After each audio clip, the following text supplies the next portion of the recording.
In this video, we're going to look at how to graph a rational function, right? So we learned how to graph linear functions, we learned how to graph quadratic functions, we learned how to graph polynomial functions, and now we're going to look at how to graph rational functions.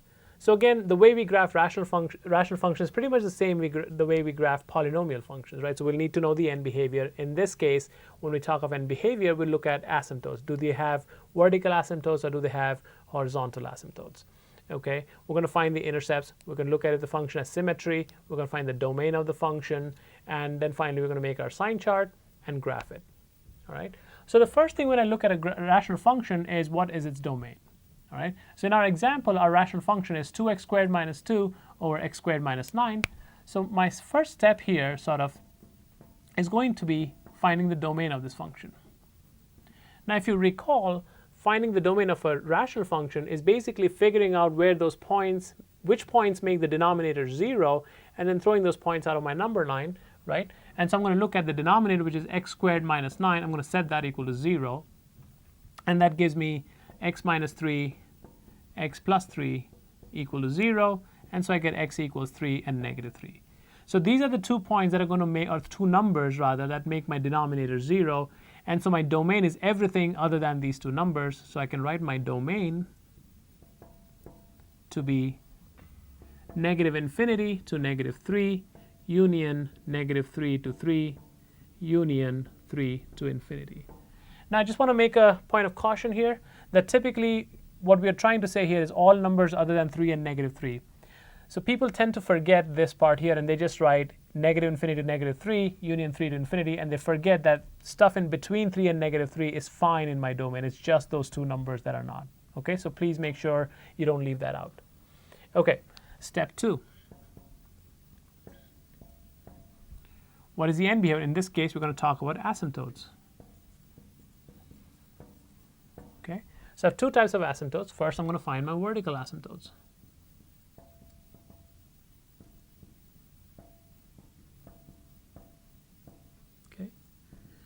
Well, we've already done our work here. If you remember, to find vertical asymptotes, all I had to do was factor my function. So if I go ahead and quickly factor my function, this is going to be 2 times x minus 2, x plus 2, divided by x minus 3 and x plus 3. So if you look at the factored form of our function, we see that the denominator and numerator have nothing in common. So the points that make my denominator 0, which is 3 and negative 3, that's where I'm going to have my vertical asymptotes. So I already have them here. So my vertical asymptotes are the lines x equals negative 3 and x equals positive 3. Okay? Then my horizontal asymptotes.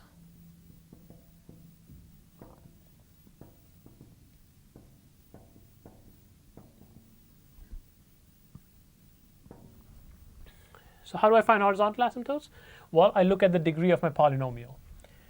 The numerator has degree 2, denominator has degree 2, so they have the same degree, and so my horizontal asymptote is going to be the ratio of the leading coefficient of the numerator to the leading coefficient of the denominator, which is going to be 2 over 1, or simply 2.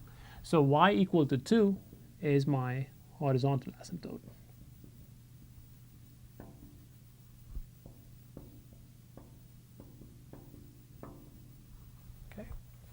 Now, let's look at our intercepts. So that will be my step 3, intercepts. Okay, so I have x-intercept. How do I find the x-intercept? Well, I said y equal to 0. So basically what I have is I need to solve 2x squared minus 2 over x squared minus 9 equal to 0. Now remember that my denominator can never be 0, so I need to figure out when is a fraction equal to 0, right? A fraction is equal to 0 when my numerator is equal to 0. So I need to figure out when my numerator is 0. So I set my numerator equal to 0, factor it, so I get 2 x squared minus 1 equal to 0, and finally I have 2 times x minus 1, x plus 1 equal to 0. What makes this expression 0 are the points x equals 1 and x equals negative 1. So my x-intercepts are the points 1, 0 and negative 1, 0. Okay. Finally, the y-intercept To find the y-intercept, all I need to do is set x equal to 0. So I get f of 0 equals 2 times 0 squared minus 2 divided by 0 squared minus 9, which is negative 2 over negative 9. Since I have two negatives, this is 2 over 9. So my y-intercept is of the form 0, 2 over 9. Okay?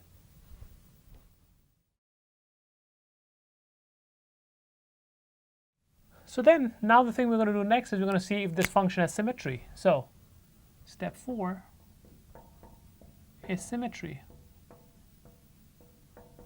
So what I'm going to do is I'm going to figure out what f of negative x is first and then compare it with f of x.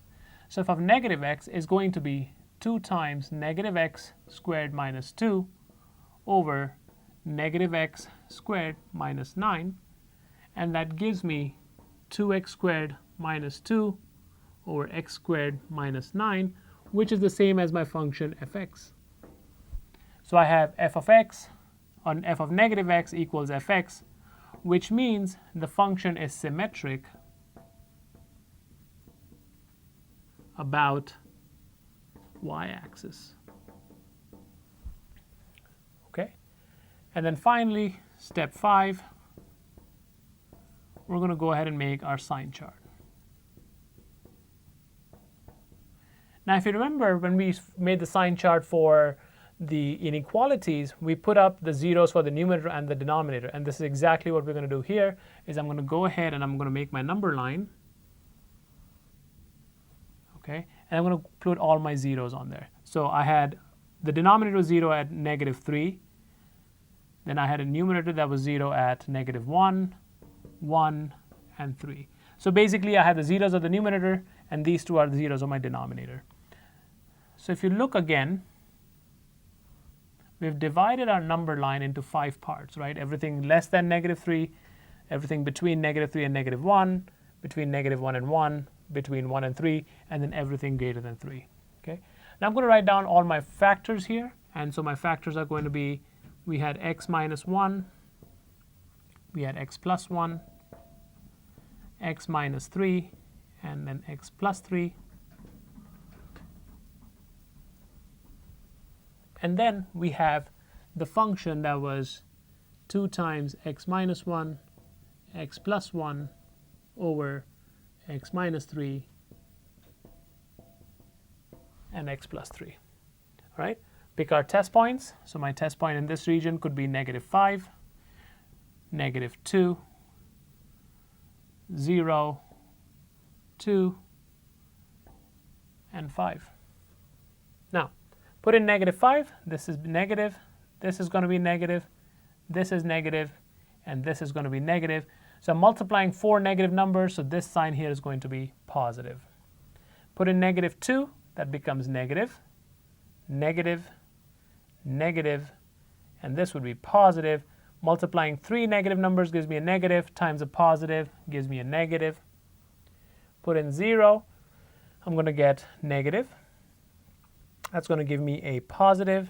That's going to give me a negative and a positive. So this becomes positive.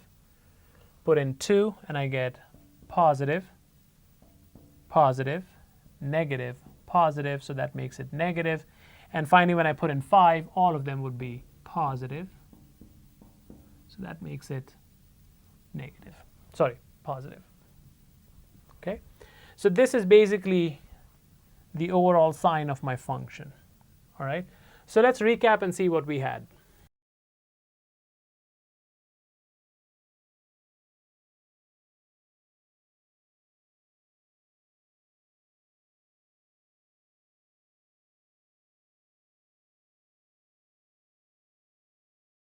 All right, so let's recap. So we found that the x-intercepts were negative 1, 0, and 1, 0. The y-intercept was 0 and 2 over 9. And the asymptotes were, vertical asymptotes were negative 3 and positive 3. The horizontal was y equal to 2. And then finally, they had symmetry about the y-axis. Okay, so let's go ahead and draw our graph. So this would be our last step. So that would be step 6. That would be graph. Okay. So first thing I'm going to do is I'm going to go ahead and start plotting the points that we have. So we have our x-intercepts, which are negative 1, 0, and 1, 0. Our y-intercept is 2 9s. Now 2 9s is less than 0.5, so I'm just going to go ahead and mark that out here. So that's going to be our y-intercept. Let's draw our asymptotes. Our asymptotes, I'm going to draw those in blue. And so our asymptotes are going to be 3 and negative 3. So this is my line for 3.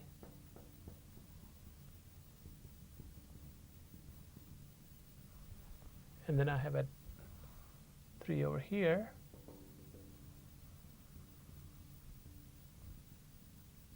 Okay, those are my vertical asymptotes. And then I have a horizontal asymptote at y equal to 2, which is this line over here.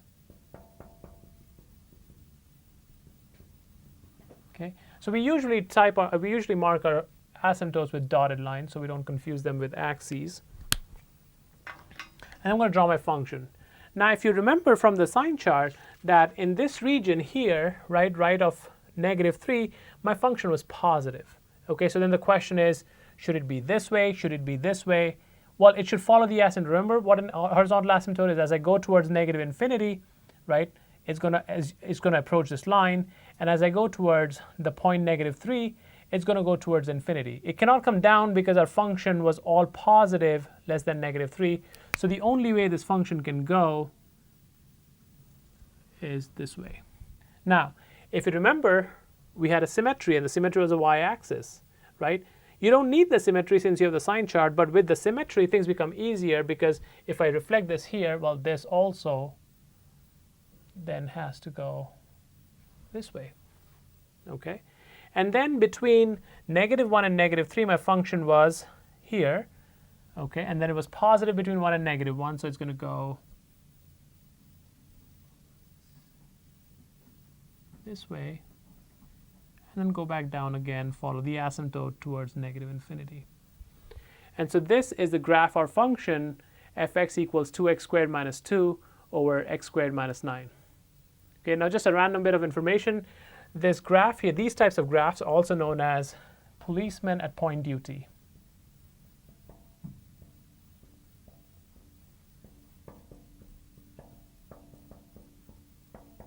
So that's your useless trivia for the day.